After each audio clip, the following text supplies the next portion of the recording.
Welcome to part 2 of our basic photo edit tutorial. In this part, we will cover adjusting color issues, retouching or removing distracting elements from the image, brightening and sharpening eyes and whitening teeth, and finally cropping or resizing our images if necessary. In part 1, I showed an overview of my workflow for a basic photo edit, and we discussed non-destructive editing with the Layers panel. I demonstrated how to make adjustment layers either through the bottom of the Layers panel here or up here in the Adjustment tab. And then we spent time working in curves and in levels to make adjustments to our image. Now for part 2, we have our image's tonal range fixed. We're going to adjust the color balance. Once again, we could make that adjustment via image and adjustments, but that would make a destructive edit. So instead, we're coming back to layers and we're going to make a layers adjustment. When you make a layer, the layers are stacked on top of each other. So I've clicked up to my levels to make the layer on top of that. At any point, we can delete a layer, turn it off, or change its opacity. To adjust the color balance, I can use this icon here, or come down to the bottom of my Layers panel and choose Color Balance. There are many different ways to adjust and correct your white balance and color balance in Photoshop. This is just one way, but it's a fast and easy way that I often use. In this image, my white balance and color balance are pretty good. I was shooting in studio with studio lights and I'd set my white balance. But let's come over and look at how to use color balance. First, you can choose if you're going to work on your shadows, your midtones, or your highlights. Most of the time I work in midtones. That's where most of the action's going on. So you can usually just leave it here on midtones. Next, as I said, it's really simple. We just move the sliders to achieve the colors that we want. One common fix if your picture is too warm or too orangey is to add a little bit of cyan. But in this picture, we don't have that problem. The picture does have a smidgen of green that I want to get rid of. So I'm just going to bring up my magenta a smidgen to maybe 2. And down here to blue, if you push your sliders nice and far, you can see what they're doing to the image. And so often I'm adding a little bit of blue just to get away from orange images. I really don't like it when my skin tones are orange. And once again, we can come down and toggle this on and off. It's always a good idea to be zooming in and checking your work. There are various ways to zoom. You can use your zoom tool. You can come up to view and go into 100%. Move it over. And also you can use the Alt or Option key and scroll with your mouse. Please note though, if you have left something highlighted, say you were up here in midtones, and you tried to use your Alt to scroll, you're not going to be able to scroll your image. The scrolling action is changing the setting that you have engaged. So make sure you click on the layer that you're working on so you can zoom with your Alt. So I can toggle on and off. It's a very subtle change, but I can see I've taken out a little bit of the greens and a little bit of the yellows and brought in a little bit of blue. Now for the third step in our photo edit workflow, I'm going to retouch or remove any distracting elements from the image. Julia is pretty flawless, so I don't have too much stuff to work with. But I do notice that she had a blue stamp on her hand here, a little scratch, and a little scratch here on her leg. This image was for web use and it didn't have to be perfect, so I didn't go into retouching the purple veins and coloring in her skin. If it were for print and a really important image, then I might have to go in and retouch and remove any of this discoloration. But I just did a pretty basic edit for this. So to get started doing our retouching, we need to make a layer. The question is, where are we going to put this layer?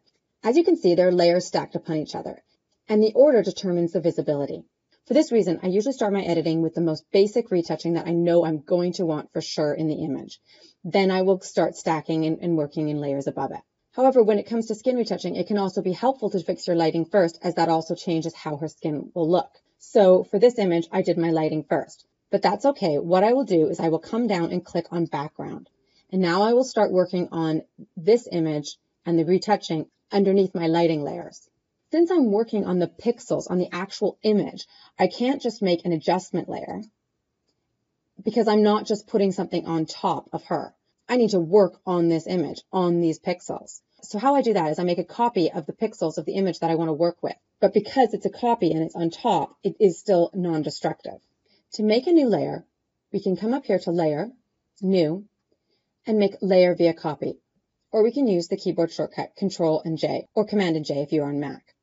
And now that I have my background copy, I can rename it by double-clicking, and I'm going to put Spot Healing. You don't need to rename, but it really helps you keep organized and helps you to remember what is on what layer if you want to turn off the layer or reduce the opacity later. I do most of my retouching using these 3 tools: the Spot Healing brush tool, the brush tool, and the clone stamp tool. You might remember in my first tutorial, I showed you how to locate the hidden tools by right-clicking. These are all content-aware tools: spot healing brush tool, the healing brush tool, patch tool, content-aware, and red eye tool. But for now, we'll start with the spot healing brush. You might also remember from my first tutorial that when you click on a tool in the Tools panel, the Options bar control panel changes with options related to your currently selected tool. So when we select Spot Healing Brush, we can go in and change the size, we can change our mode, and how the tool is working: proximity match, creating texture, or content aware. We're going to leave it on content aware. Now, when we get down here to work, we'll notice that our brush size needs to be changed, but we do not want to constantly be coming up here and changing our brush size. So we'll use a keyboard shortcut. The right and left bracket keys change the size of your brush. So we'll make this brush nice and large, and we'll paint. And you can see the spot healing brush has done a great job of matching the area that we've painted to the surrounding area so that we have a nice blended in change. We can zoom in, make any fine tunes we want on it to blend it even better. And if we want to check our work, we can toggle on and off. Do some fine tuning. And yes, as we scroll in, we find other problems. There is a hair or something on the floor. So we can try to fix that. We can try it with the spot healing tool, see how that works. And it's actually working quite well. Often you'll need to change your tool, but for now, that one worked quite nicely. I noticed a hair here.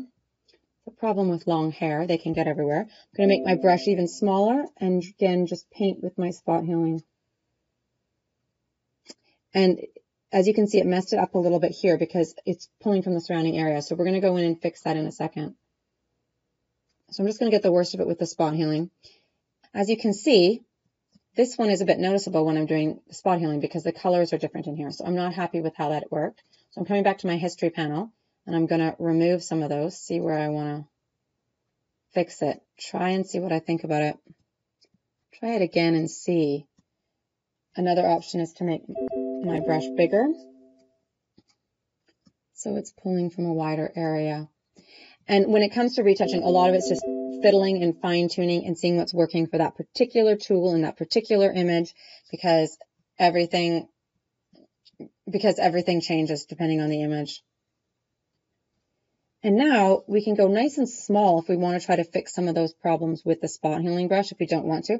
But you can see right there, that one's just not working. It's pulling information here and it's just not going to work. So that's when we're going to go in and use a different tool. For this, we could use the clone stamp tool. We're going to make our brush smaller and we want to check our opacity up here. I often have my opacity for retouching very low because I want the changes to be subtle. But for this, I'm trying to actually completely copy apart. So I'm bringing my opacity right up to 100%. And I'm just going to copy the whole little area right below and copy it there. Now, how I did that is I selected my source point. So for instance, right here, I'm going to get rid of this fuzz. I'm going to hit Alt or Option on a Mac and copy the area, and I'm going to paint. And again, to note, if this were for an important print ad, I'd have to go in and remove all of the lint off of her shirt, but this did not have to get printed at high resolution, so we're not going to worry about that. Now, a really important thing to note about using the clone stamp tool is this where it's collecting the information, the source point. You see right here, I could click, choose that, and paint, and it works pretty well. Again, click there, choose that, and it's doing a pretty darn good job because my source point is continuing to collect information that matches that area. So the key to clone stamping is to understand that while you paint, while you move your brush, your source point is also moving. So let's say I want to fix something under her eye and I like this color here. And I go to click and say I want to keep moving. The problem is my source point is continuing to move as well. So it is now collecting above the eye. In some editing software that you may have used, online software, etc., they will show you that your source point is moving as well with two little circles. But Photoshop does not show you. So you might not realize that your source point is changing. So just be aware of that. And that's one of the reasons why using clone stamp doesn't always work in every situation. There's so many different reasons why we have to switch to different tools and for a particular edit. So you just have to fiddle and play and jump back and forth from tools to tools. So I finished my spot healing and my clone stamping, but there's one more step I often take in a quick retouch. So I just want to show you that really quickly. I'm going to make another layer on top of this one. I'm just going to Control J or Command J if you're on Mac. And I'm going to rename my layer and I'm going to call this Brush. So this is a quick little retouch trick that I do. If I just want to make a subtle change, say for here, that's a little darker than I want to lighten it, or under their eyes, I'll do this. And what I do is I choose a paintbrush and I bring the opacity way down, like 10%. My flow down nice and low too. And I can do it a few different ways. One, I'm going to leave it on normal. And then I'll click on the area that I want to take some color from.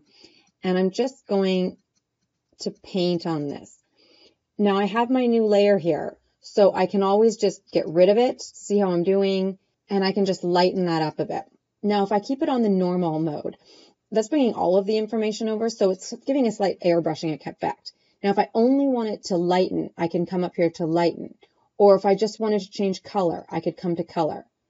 But right now, let's just try lighten. For lighten, I'm probably going to have to move my opacity up higher. And let's see how that one works. I'm going to grab that lighter color, and then you can see how it's just bringing the lightness, but not changing anything else. And so when you scroll back, let's go back about here and toggle that on and off, you can see how I just eliminated that sort of distracting shadow a little. And I can do a little bit here to lighten that up. Now my brush is a little bit high. That opacity is a little crazy high. So I'm just going to undo what I did a bit there. The history panel, I'm forever undoing what I've done in the history panel. The history panel is your friend. And there you go. Now again, I'm going to do that quickly around her eyes.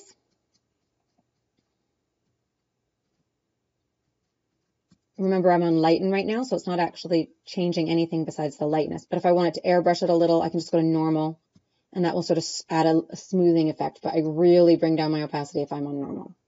Okay, I'm going to zoom in a bit. And so I can just sort of smooth that out. Now, she is a 10-year-old girl and doesn't need airbrushing, but especially if you're working on someone who wants to reduce wrinkles or something there, that's a quick little way. It's a fast little trick to airbrush a face, is use your brush and your normal and opacity really low on a new layer, because I can come into this opacity and lower it if I want the changes to be more subtle. So now for my final step of retouching, I often want to brighten up eyes, sharpen them, and maybe lighten teeth. Julia's teeth are lovely. They certainly don't need to be lightened, but I'm going to do them just to show you how I will do them. Again, there are tons of ways to do this, lots of different ways, and you can also use actions that you can purchase or make yourself to make the step faster. So first, we're going to make a new layer because we don't want to damage any work we've done. So we're going to do Control J, and we're going to call this Eyes. Again, there's so many different ways to do this. So the fastest way is just to come to Dodge. If you just want to add a little bit of light, keep your exposure very low. Make your brush size the right size and just brighten them up a little. And you can also, if you want, that's another place you can brighten up under the eyes if you wanted to add a little bit of light. And you can bring that opacity down if you think you've done it too much. Also, if we want to then sharpen, is we can come to Sharpen. So this is different than when we're sharpening our whole image. And if we want to sharpen our whole image, we're going to go up to Filter and to Sharpen, and we can do Smart Sharpen or Unsharp Mask. But right now, we're just talking about just sharpening her eyes.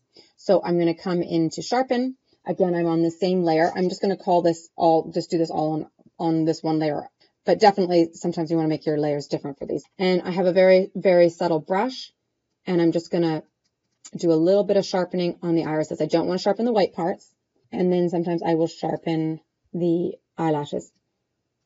Then you can toggle that off. Now for eyes, it is so important. I almost always will lower my opacity for my eyes. You do not want scary, unreal looking eyes. So toggle that on and off.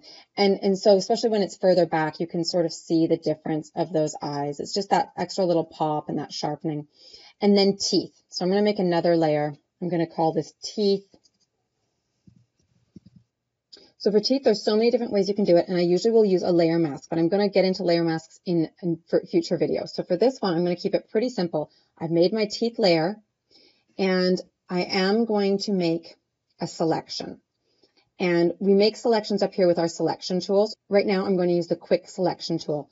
I'm going to scroll right in. I've got that selected, and I'm going to hold down my Shift button, and I'm going to select her teeth. If I've over selected like this, where I've gone into her lip, hold down the Alt or the Option key and hit that, and it will fix where it's gone. So now I've selected her teeth. So we can come in here to Adjustments and go to Color Balance, like we did before, and just adjust the color balance of what we've selected. So let's say we want a bit more blue to just brighten those up a bit. And let's say we want a little bit more cyan to take out some of the red out of them. Okay, and then let's say we want to just paint a little bit of light onto them. We're using the dodge tool, but because we've selected it, it's only painting on what we've selected. It's not lightening anything else. And then we can press Control D to deselect, can scroll back, check out our work. There you can see when it's toggled off, that's what it's done, and when it's toggled on. So there you go, her face is all polished, bright eyes and bright teeth. So now all we have to do is crop or resize our image for whatever purposes we're using them. But before you crop your image, you want to make sure you save this with all of your layers intact as a PSD so you can come back. So we're going to come down to File to Save As. And you're going to name your image, but I'm going to keep it as this PSD file. So that means I'm saving all of these layers intact so I can come back after and turn off a layer, say, oh, I don't want her teeth like that, or I want them lighter, or turn off my curves. So for example, if we turn off our curves and lighting and color balance, we can see these changes are still here on top of this image, but the lighting is back to its original. So I'm just going to turn those back on. And so all of that is safe in your PSD file. Now I'm going to crop my image. To crop, simply come to the crop tool in the tools panel. Once you've selected crop, your options bar will change, giving you options related to cropping. You can choose settings of how you want to crop. If you want to specify the width and height and resolution, I'm going to choose original ratio. And I just click and drag. Crop brings up a nice grid to help you with your rule of thirds, and you can move the grid around. Then click the check mark to commit to the current crop. And there you go. Now you can save your image as a JPEG. If you want it as is, come here, select JPEG. You also may want to resize your image or check resolution according to your purposes for the photo. To do so, I can hit Control-Alt-I, and that brings up my image size. There's a drop-down menu that can help you choose presets or make your own. Since I'm using this image for web, I have it at 72 pixels per inch, but I need to change the width of the image to fit my website. So I'm going to change this to 740 pixels. I'm going to hit OK, and my image isn't really small. I'm just going to scroll it in to see it better. Then I'm going to come into File and Save for Web. I can also hit Alt-Shift-Control-S. Another dialog box will come up. I'm selecting a JPEG, I'm leaving my quality high, and I'm going to hit Save. I'll make sure I change the file name so I know that it's for web, and hit Save. Now my image is ready to upload. I hope you've enjoyed this tutorial, and please check out my next tutorial for more Photoshop tips.